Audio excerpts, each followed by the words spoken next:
thank you guys for joining me on the golf cart and coming here on graduation day, which, It's fun. It's festive. I love seeing all the activity. it is festive. And I thought it was fun that I picked y'all up from SRD as an SRD girl, Scottish Rite Dorm. Yeah. I do feel like I have credit early in your business. I'm sure you do. And it does hold a special place in our hearts. And because that was one of the first places that really bought your cookies. Oh, 100%. Yeah. And I remember, because I came here in 99, and I remember walking in to SRD, and there was like a little console table, and at night you would just see it piled up with all the Tiff's Treats boxes. Yeah, because SRD was one of the dorms where you could leave the packages at the front desk. Oh, yeah. Not all of them did that. So it made our delivery job much easier. Okay. I remember a girl from our high school, she lived there, and she said she would put the flyers down. Like, I think there's like a little table where there's flyers, and that's when we started getting all those orders. Well, we're going to go through your story today. And as many times as I think people know your story, there's so many people that still don't know your story. Sure. And it's such a wonderful story. But I want to know, y'all were in Dallas. Y'all knew each other because you went to high school. I read that you had BFF necklaces. Which we did, yeah. Which takes me back to a place in time. Right. Do you still have those? You know, I recently found my half. Oh, I have long lost my half. Sorry. I don't think, but the thing is, I found it. And I don't think I kept it. What? I don't know. Huh. I couldn't tell you where it is now, so I think I didn't keep it. Okay. Well, why did you guys choose the University of Texas? I thought you were going to say the BFF necklace. Oh. I was going to tell you that. Why did we choose University of Texas? Good question. Well, it's the best school in Texas, so it's kind of a no-brainer, right? I mean, if you can get in, which was at the time much easier than it is now. You came here in 97. 97. Yes. I wouldn't get in now, but yeah, at the I wouldn't time, either. I didn't apply anywhere else. I actually had an application filled out for College Station for Texas A&M, and I could not get myself to mail it in. And so I guess I just took a chance that I'd get into UT. Do you remember your essay that you wrote? Oh, I'm sure it was horrible. What do I have to say at 17? I mean, nothing. I think I wrote it about my dog that had recently died. Aww. I think so. So I did a tearjerker essay. That's probably how I got in. That always felt like the way to go, like something that you had to overcome, right? Yeah. So you guys again were BFFs. You weren't dating in high school, no. but like, were you, Leon, excited that you guys both were going to UT? Yeah, were you? Well, kind of. Golly, did we have a falling out that summer? Not a falling out, but so we didn't date in high school, but I did take Tiff to prom. And then that summer, we kind of weren't really talking, right? And so, but I knew she was coming to Texas. Sure. So, well, yes, we kind of had a little bit of an on the outs that summer, but I knew he was coming, and I had written it down in my planner. And when I got here, I knew his phone number at Dobie, and I wrote down the day he was going to get here, and I called him on his very first day. So you were like watching. You were like, okay. I was ready to be friends. And he had a different girlfriend by that point at the end of the summer. I did. But I just wanted to be his friend still. Where did you live freshman year? So you lived at Dobie. Where'd you live? Jester East. Okay, Jester East. And then when did you guys reconnect freshman year? Pretty early on. Well, that day, the very first day I called him, and I think I went over and hung out. Yep. And we know that it was sophomore year is when everything really started, and your whole life was dedicated to Tiffany's Treats at the time. But what did y'all do freshman year? Like, what were y'all involved in? A lot of goofing around. Normal freshman year stuff. Let's see. I was in a sorority. I was a KD. Okay. And in KD, you had to be in a couple of other organizations as well. So I did Comm Council. I was on the UT dance team. And I feel like there was a couple other things. I didn't do anything like that. I just went to school and hung out with my roommates. Yeah, we were having fun though. Yeah, it was a lot of fun. Yeah. And then it was sophomore year that y'all started dating, or was it some point of freshman? A freshman, somewhere around freshman year. Sometime in our freshman. And year. what was the first date? Not the date that started Tiff's Treats, but the first date. I don't think it was like an official date, right? It was. Like, I mean, we had gone on some dates in high school. We were friends, Okay. but there had been like a date or two. Hence, and then that falling out makes a little more sense because we were sort of romantically entangled, sort of. But I do remember going to Papacitos on 35. Didn't we? oh, I do. Yeah. Okay. Very early our freshman year. Like, that you were still there? exploring around. Yeah, I Yeah. think so. That was a fancy restaurant. Yeah. The Tex-Mex? Yeah. Well, it was like a sit down. Yeah, it's a yeah, restaurant. yeah. In Yeah. college. Yeah, and we had to drive there. Yeah. Okay, so it was the date that you probably never knew that you would be talking about the rest of your lives. Yes. Was that you guys were supposed to have a date. Yeah, we were supposed to. I don't think it in was Dallas. anything in Dallas. I don't think it was anything formal, but it was winter break sophomore year. Okay. And so I guess we were supposed to meet up, and then I went ice skating with a friend at a mall in Dallas. And The didn't- Galleria. It was the Galleria. Yeah, I was thinking if it was North Park, but it was the Galleria. No, the Galleria had the ice skating rink. They had the one. There were two, but There was one in North Park. I think so. yeah. But for some reason, this was a fancy day, and we also went to Bennigan's. Okay. because that was Oh. also there. That's nice. So yeah, Yeah. we got the pretzel bun. Okay. And then, so anyway, that went long, and I way overstayed the amount of time I was supposed to be over by him. I just felt stood up. She literally stood me up. So Yeah, I wasn't thrilled with it, and she did feel bad, right? I did. At least my mom told me I should. And so when I got home, she was like, "What are you doing?" I was like, "Yeah, you're right. That was not nice." So I baked him a batch of cookies and then drove him over to his house. So I was extremely late. Date was over, but I got the apology in at the last hour. And then that was the moment where Leon said, we should start a business Yeah. of delivering warm cookies. Almost right away. When I got the cookies, they still happened to be hot because she baked them and drove them right over. And so I had never had actual hot cookies from the oven before. I didn't grow up in that kind of a household. And when I had them, I couldn't believe it. And I almost immediately said, Tiff, we should do this as a business. And she immediately said, no, I don't want to do this as a business. Yeah, I wasn't interested in doing a business. But then he kept pestering you. He did. I mean, this is where we disagree a little bit about how this went down. But to me, he kept going on and on and on about how easy it would be, how fun it would be, and we'd make money, and then we wouldn't need to get jobs. At the time, I think he was looking for a part-time job, and this would replace that. And gosh, he had a lot of brainstorm ideas in that moment. What did you think, Leon, when you said we're going to make money? Like, what did you think?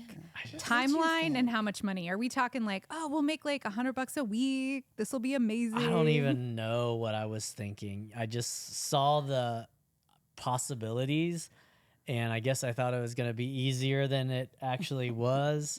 I do remember like 6 months into it bragging to my friend, like, we made $300 this week in sales, and thinking that was a ton of money. So I guess my idea of a lot of money was a little bit different. And what I didn't realize is you make 300 in sales, but you have 500 in expenses. So, it's a business. Yeah. And so I wasn't kind of thinking it through all the way. I just thought it was going to be awesome and fun, and we'd get to hang out together, and I wouldn't have to go get a part-time job. And I mean, I think that your story is in a good way romanticized so much. Like, you have such a great story of, oh, she stood him up on a date. He had the idea, and now look at what they've done. And it just happened overnight. But none of it happened overnight. And so the story goes that you started baking cookies, and you were only getting like 3 or 4 orders, Oh, like yeah. a night max, right? Oh, I mean, Yeah. at first it's 1 or 2 orders. Okay. And every night at 7 o'clock, you would start baking. Yeah, I think we were open from 7 to midnight. 7 to midnight. Yeah.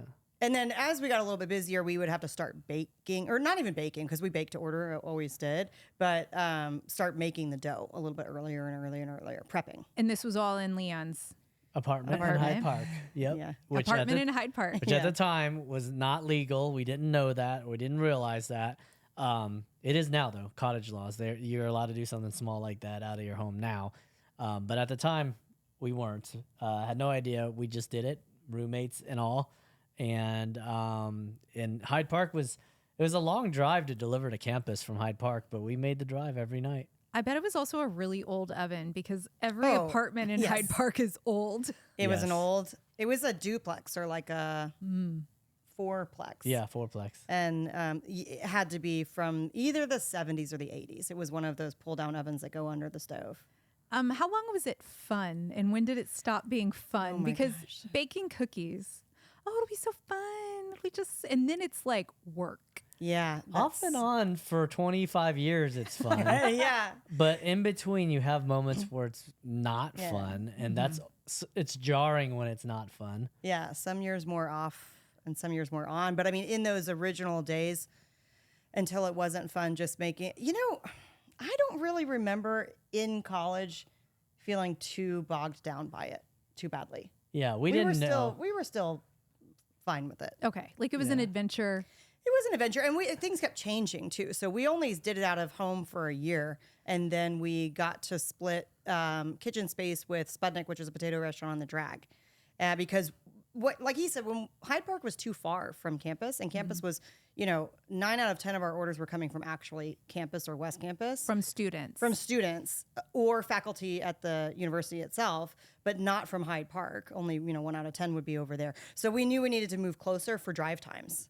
And so that's when that was the main reason we needed to move, but then we also needed to sort of professionalize. We were getting a little bit too busy.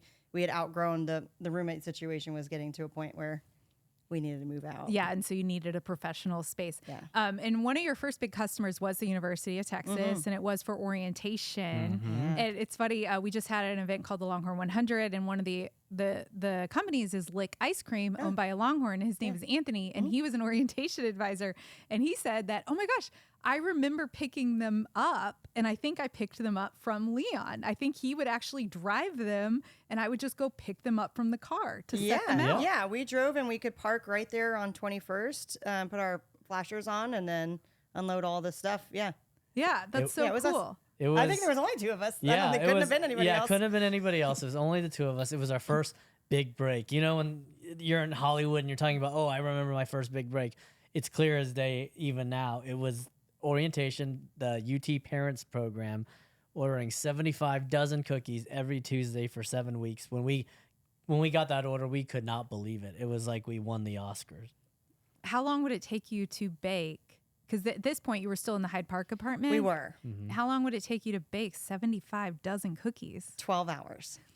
So those we didn't serve warm, obviously, because by the time you get to the end, 12 hours has passed. So we would do it the night before, and then those went on catering trays that had a snap airtight lid. So they were baked the night before or all throughout the day before. And from jump, y'all had the white box, you had the blue bow, you had the chocolate chip cookies, and those have pretty much stayed true for over 25 years. Yeah, we did a colorful bow, so it wasn't always blue. Okay. It was, in fact, we only switched to only blue bows probably 6 years ago. Okay. Prior to that, you would get a random color ribbon. In fact, people used to sort of collect them all, right? They would have like a bunch of different colors. Yeah. We ended up narrowing in on the blue because what we found was every time we would advertise it with the blue bow because that's our color and that was sort of the iconic look. And then when you got the delivery, you wouldn't always get the blue bow. So we decided once we were much, much bigger that we needed to lock in on just blue. That's cool. But yeah, it was that's color. wild that those 3 things are still basically the same. What were the original flavors? Actually, it's so funny that you asked that because I don't know it if I just could came get up on this. my camera roll, this picture of our flyer in like a campus, coupon booklet or something. So let me see if I can say it right. Chocolate chip, white chip almond, oatmeal chocolate chip, Oatmeal raisin. oatmeal raisin. Well, no, No? we didn't have oatmeal raisin at first, I don't M&M. think. We had M&M. M&M, butterscotch chip, and peanut butter, I think. It was like what you could buy at the H-E-B. Yeah, depending on what came in the little bags on the baking aisle. And we would go from the very get-go to like H-E-B over there in Hyde Park and The buy Hancock Center one? Yeah, Hancock Yeah. Center, and buy a few bags here and there. By the time we finally stopped, we were sending people there with these giant carts. We were pre-ordering in advance. Yeah, we could call the grocery manager. We had a relationship with the grocery manager there, and he would get us cases of things. and set aside for us. Yeah, it was a really neat relationship. That's pretty cool. Some stuff we got at Sam's, like the big thing of flour and sugar, but other things that we couldn't get there, we would get from Randall's. Oh, wow. Okay. So you guys are on the drag, you have your business, you get kicked out because of the Church of Scientology because they were the landlords. Yeah. Everybody knows where that is on the drag. Yeah. And then you found the house, the flagship location.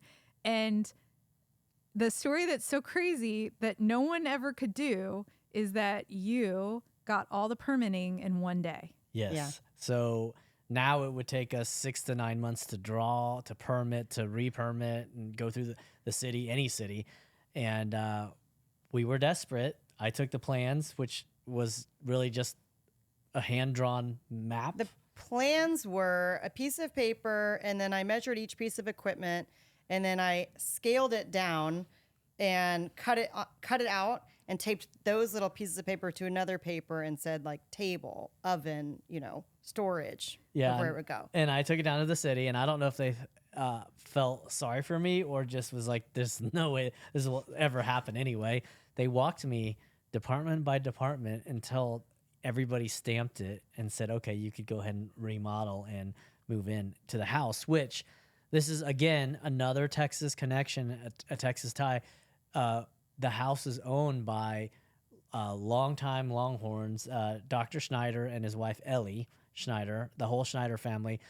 Ellie was like, I think UT used to do homecoming queen. She was a homecoming queen. She was queen. a University of Texas 50s? homecoming queen. Yeah, in the 50s. And they gave us a chance. They had no reason or right to even give us a chance, but they gave us a chance for that house. We got to rent out that house, and it saved our entire business.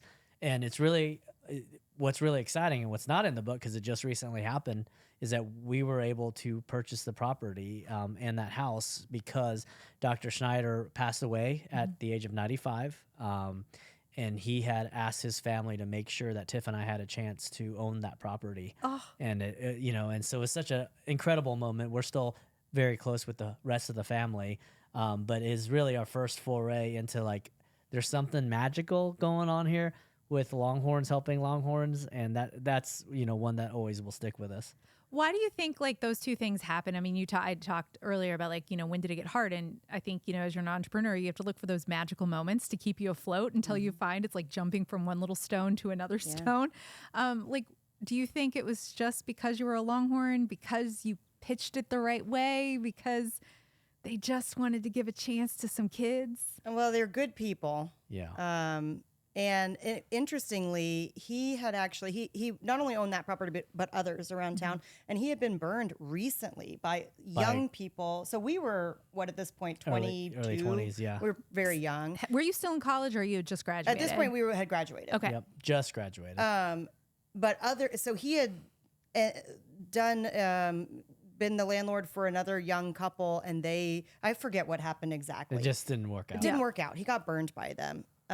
And so it's just kind of a special person that right on the heels of that would see us and be like, let's do it. What was our pitch?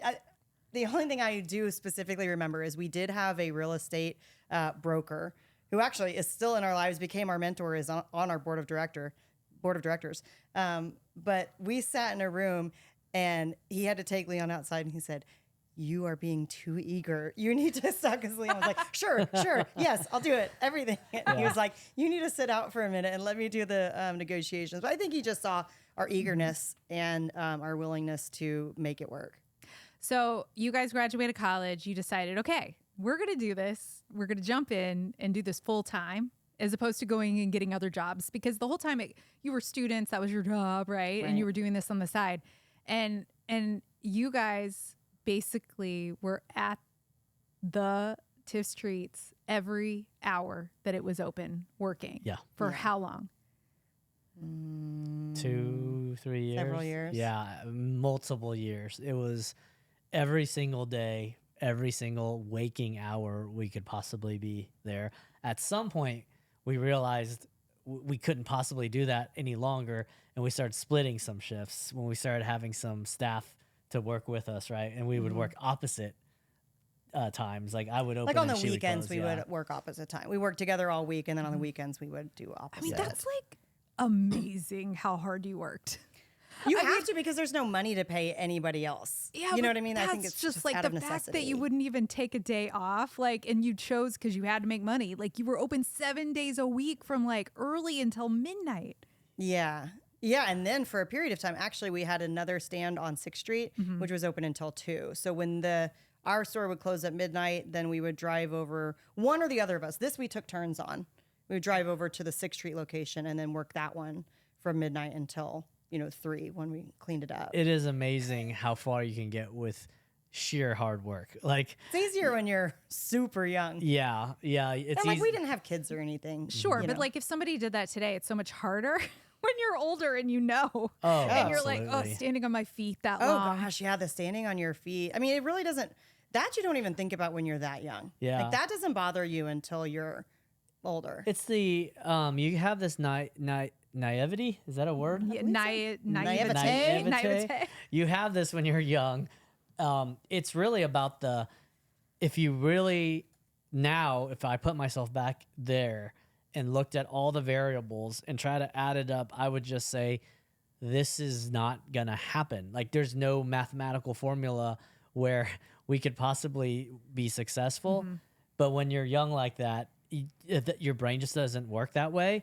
And man, that was such an advantage. Yeah, and I spoke of this at the commencement. It's just, I think about that all the time, because when you're young and you're doing that stuff and you're not thinking about it, for some reason, that's what ends up, the magic is somewhere in between there, Yeah, and you get a perspective on your parents when they were thinking about it, because we had very supportive parents, yours especially, but let me say it this way. I don't think any of them thought this was going to be successful at all.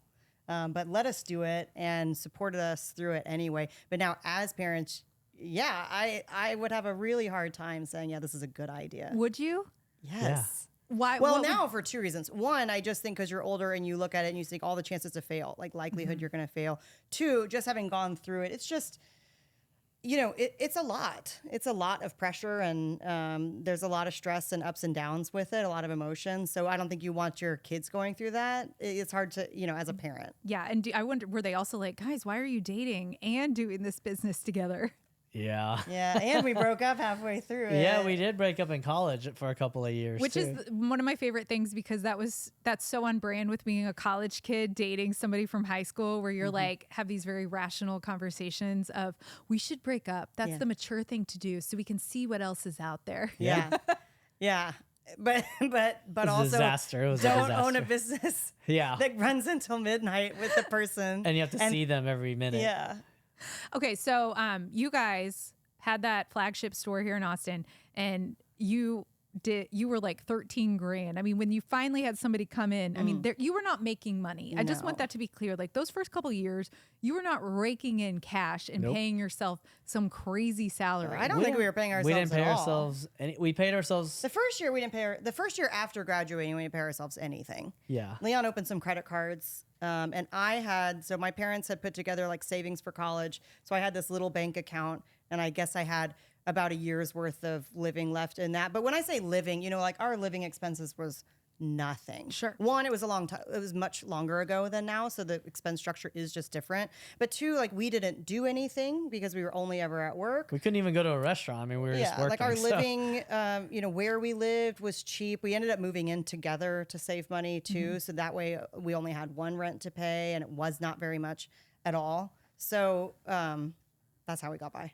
Okay, so y'all didn't have an investor also for the first 9 years. That's So right. this Yeah. whole time you're bootstrapping it, Yeah. meaning you're getting money from the bank, right? You did get Yep. loans. We did We get get a loan loans. from the bank. My parents gave me loans as well. And yeah, parents and bank, just borrowing money and bootstrapping. And honestly, it was such a new concept that we talk about it now. And I recently told one of our investors this, but if we had investors that early on, it would have never worked out. It would have never worked out. You have to have room for creativity. You got to have some blind faith. Yeah, and some blind And somebody faith. over your shoulder telling you, I need a return. This isn't working. How are you pivoting off of this? Like breathing down your neck is not the space for that.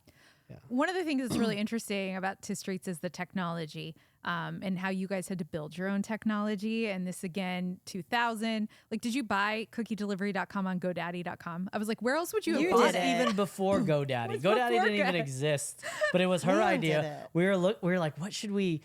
It shouldn't be Tiffany'sTreats.com. No one can Is really. there an apostrophe? Yeah. How do you spell Tiffany? Yeah, and Well, so- you won't remember the name. And then she was like, cookie delivery, and we looked it up, and cookie delivery was open. So But like so ahead of your time, because I remember sitting in my dorm, like it was like Napster and Facebook had just come on and MySpace. I don't even think I would have known where to go find a website or even thought like, oh, I can create a website. you know, we just Yeah. looked this up.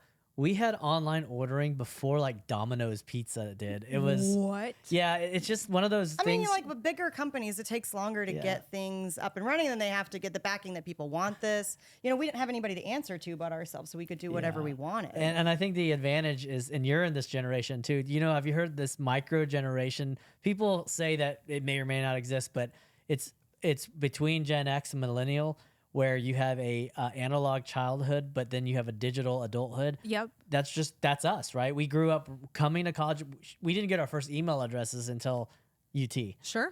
But then everything after was digital. So it was kind of like this. I think that was a weird time, and just right when the internet was just exploding, and growing up at that moment, becoming adults at that moment, I think was an advantage for us. Well, and you guys are as much as a cookie delivery company as you are a technology company, in the sense of you had to build this technology and you had to go through multiple people, and they were creating something from nothing that you had no roadmap to. Yep. Yeah. And you've invested a lot of money in the technology, but it took a long time. Like it was a year plus. Oh, it was more than because Yeah. we went through probably three People just told us they couldn't do it. Phil was our first. Wherever Phil is, we hired as a contract. So the tech we were trying to do was to build to take orders. So we already had a system for online ordering. It was really rudimentary, and then it would just send us an email with what was in your order. That's like amazing. We would just email you like, hey, I want a dozen chocolate chip Yeah. cookies. And then you would get it and you would say, all right, let's go. Yeah. That's great. So, but we wanted a better system to take orders, and so we had this guy. His name was Phil, and we met with him. He started doing designs, and we had our budget, and it was so small. And then one day, Phil just didn't show to the meeting, and then we never heard from Phil again. We called him, so I think he got in over his head. Sure. So Phil didn't work out, and then we tried went to with. go with a company that didn't We work out. did a company Yeah. that didn't work out. We did another freelance, and I think we did 3 or 4. And so this was several years now at this point. We spent 2 to 3 years on. We finally landed on somebody who was doing it, that worked at a software company that did it nights and weekends. But they were a friend of a friend. And that is actually who ended up building it. We launched it in 2005, and then we've built on it since. That's crazy. So it's like the same, you've just built on. Yeah. Yeah, the technology has changed quite a bit. Now, the good news now is there's so much more out there that's already built. So our system can talk to those systems and, work together with those systems. So we don't have to build everything that's out there anymore. We just have our base technology that we still use, and we have to improve upon it every single year. We have a whole team of software developers working at HQ. When did you guys, how many years in were you actually like, could you take a breath and you were like, okay, we have the technology, we have a flagship location, and you could take a salary? Do you even remember? When did we start taking a salary? About 2007. Well, it wasn't a salary, I guess. We started taking draws where we would pay ourselves. It wasn't a set amount, but I remember that specifically because I bought a house in 2003. He and I had gotten a dog together, and we were in this apartment, and it was just not a great place for a puppy. And so I thought maybe I would buy a house. And of course, I mean, the thing is, prices, we're just talking about a totally different thing. Totally in 2003. different. Yeah. And so a little house, a very little price tag. And I remember for that, we had to provide that we had certain salary, but the salary was very, very, very low. And they were going to give me a more, I said, well, how much, like, what's my limit for the mortgage? And they said, whatever you want. I said, whatever I want. Obviously before 2008. Yeah. I said, how about $1 million? They're like, I was like, but this is how much money I make. So anyway, we bought a tiny little house with a tiny little price tag, and it was great. Yeah, but the thing is I think we never let ourselves get too comfortable. As soon as we felt like, hey, this one store is doing really well, we went off and opened a store in Dallas, and that store lost money for 5 years. And so we never let ourselves or put ourselves in the kind of situation where it was always like comfortable. And then, it was never, because we were always growing and putting things back in. How many stores do you have today? 168 delivery areas. Okay. And half of them are half stores. of them have retail locations that are attached to them, and half don't. And how many states are you in? That is a great question. like 11 or 12. Yeah. 11 or 12. And Texas still being the biggest. Of course. By far. Another big part of your story is when you realized that you weren't just cookie delivery, that you were a gifting system. Yeah. When did that really, when were you really aware of that? Pretty early on. I mean, at first we didn't think anything of it. And then people started ordering and saying, well, this is a gift. This is for my mom who I haven't seen in years. This is for my sister who's sick. And then we started realizing, whoa, there's something like far bigger than just eating cookies going on here. Yeah, I think that even my daughter just, it was her birthday, and her work sent her Tiff treats yesterday, and she sent a picture, and she was so excited. She's like, how thoughtful, they thought of me. And I know that I'm last minute everything. And so I love that if I forget, then I can still send Tiff treats and look like a real winner. That's the whole, yes, you've just summed it up. That's exactly it. Yeah. And I've heard you talk about how you guys have gotten to sneak into these top moments of people's lives, birthing a baby, having a first child. Well, I have been in the delivery room in active labor of a customer to deliver cookies. That's where You have? Yeah, I came for delivery. I said, where should I go? And they said, in here. I opened the door and she's in labor. And I was like, I don't think this is where I'm supposed to be, but here's your delivery. And so. I went on a delivery once where it was tragic. Somebody must have just found out a family member passed away or something right in that moment. And their friends ordered cookies and wanting to comfort, but this person was still just crying, and they kept saying, hey, go ahead, give it to her. It was, so we are literally in these moments. Yeah. We see so many beautiful moments too, though. And so what are some of our favorite ones? There's a couple that just really stand out. Well, there's the one where one of the ones that I always think about was a few years back in our Plano, Texas location. There was an order that kept coming through each month, and it was a countdown. And so they would say 10 left, and then the next week they'd order again, 9 left, 8 left. And the staff got to be curious as to what these were for. And in some kind of phone conversation with the sender, just asked offhand, would you mind letting us know what we're counting down to?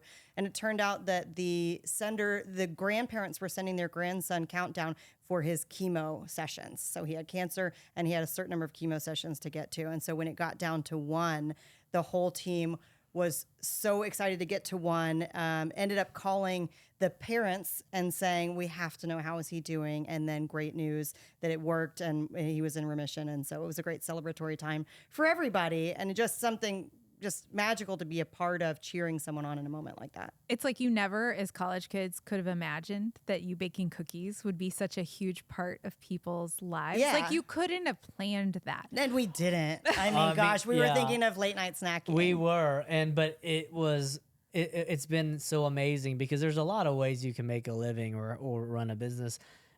Some that are a lot more lucrative. You could sell, I know friends that sell literally widgets, like things I can't describe, billions of dollars. But man, it's really cool to do this, to be a part of everyday life and moments. I wish I had my phone on me. I just put it up, but I don't even know if you know this, but this high school boy just sent in. I saw the basketball. Yeah, he just sent in a picture of his graduation announcement and a letter that said, hey, I just wanted to write and say I'm graduating. I grew up on Tiff Treats. I'm playing basketball now in a small college in New Jersey. Too bad there's not a Tiff Treats there yet. But I just wanted you to know after every single game, after every single practice, my pick-me-up would be Tiff Treats. Just want you to know I graduated. So stuff like that. Yeah, and we had another really recent one. Someone came in for a $76 gift card is what they wanted to buy. And so the person working said, well, that's an unusual number.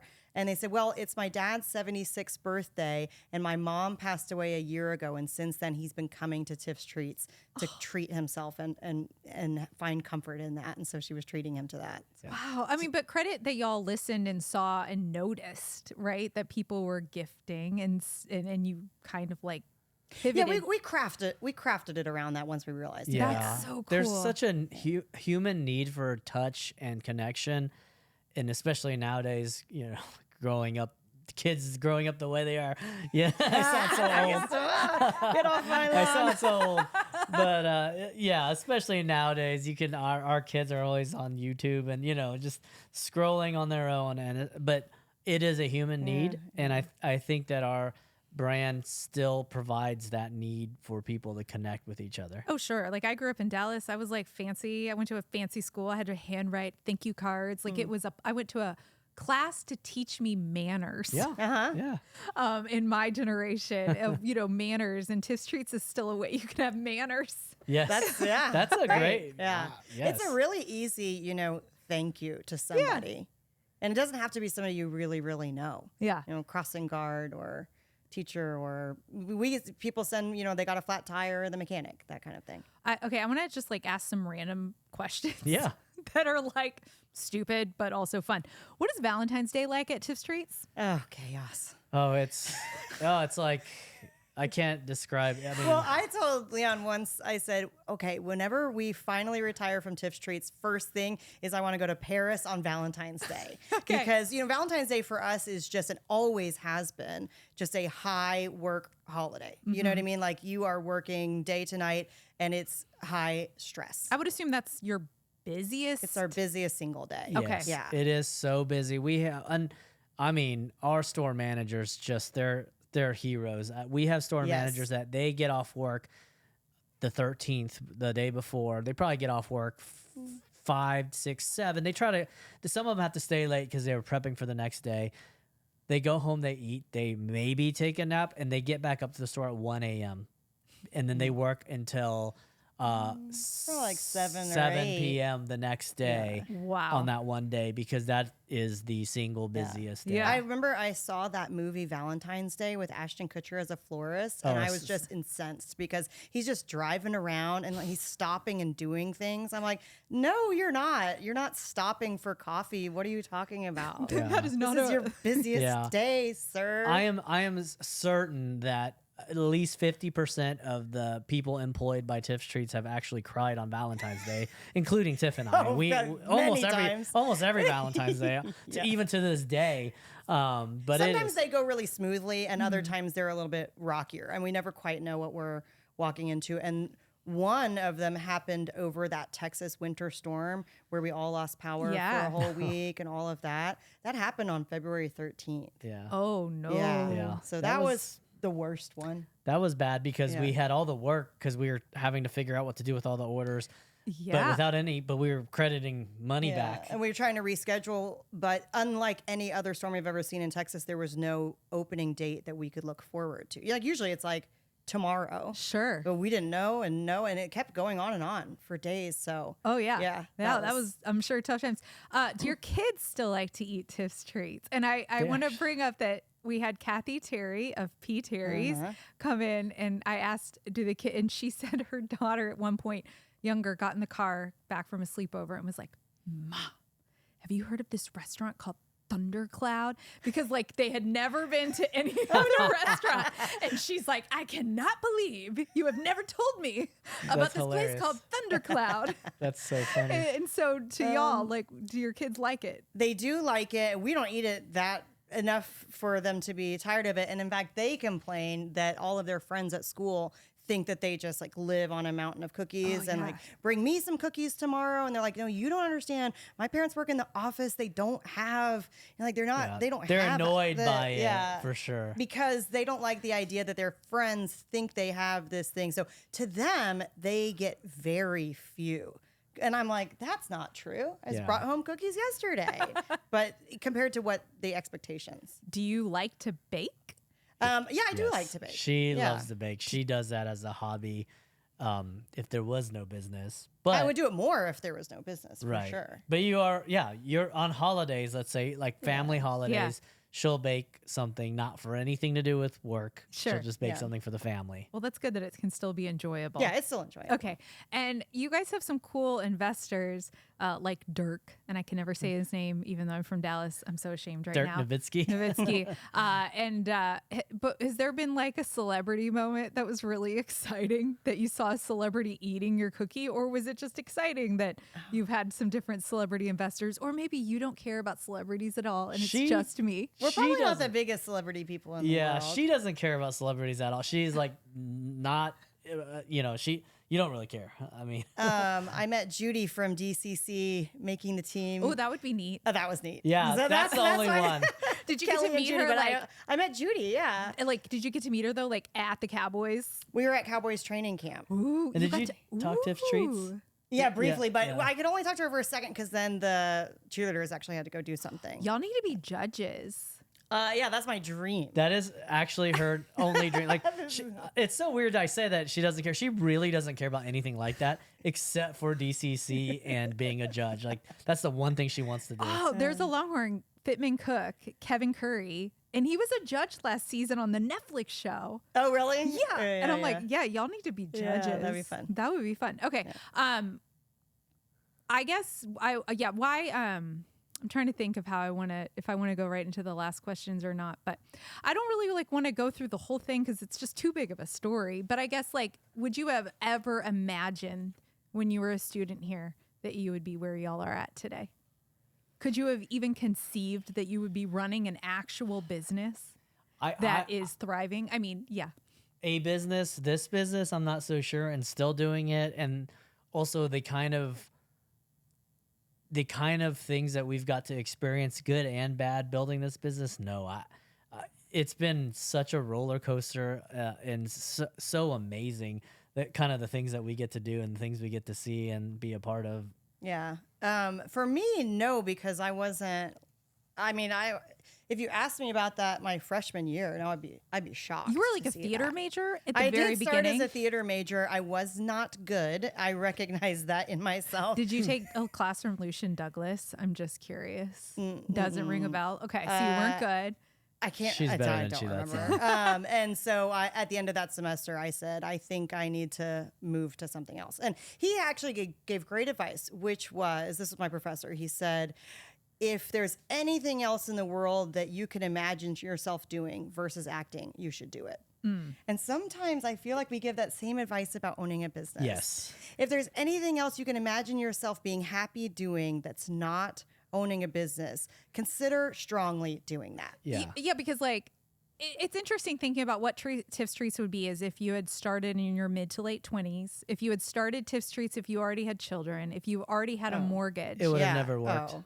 you know, and We like not with that. I mean, I think plenty of people can do that. Yeah. I'm you, not sure you we would could have worked. done It just would have maybe looked completely different. Yeah. And it might have scaled faster, but maybe you would have not had the control that you had. Yeah, I just don't think the two of us could have made that happen. Yeah. Just, I can guarantee there's no. a certain level of comfort you get to being an older adult, and then you just can't. Yeah. We know people they work for 20 years somewhere, and they go and then they do the whole entrepreneur thing. I just know that I can't, and a lot of people can't do that. It's a lot. And speaking about when you said we tell entrepreneurs, I would assume you have a lot of young entrepreneurs asking you for advice all the time. We do. Yeah. A lot of times when we come speak at university events, I'm always so impressed. And every year it gets even more impressive that people will come up and pitch. Before it'd be like, I want to make a brownie. And now it's like, Robotics. robotics and Yeah. technology and things that I couldn't even Yeah. help on but like the students here just get smarter and smarter every single year. And we try to keep our advice a little bit higher level, kind of like if you can be happy doing anything else, go ahead and do that, because you're going to be at a disadvantage if it's not what you want to eat, breathe, and drink every single day. Do you have a favorite class that you remember from your time here?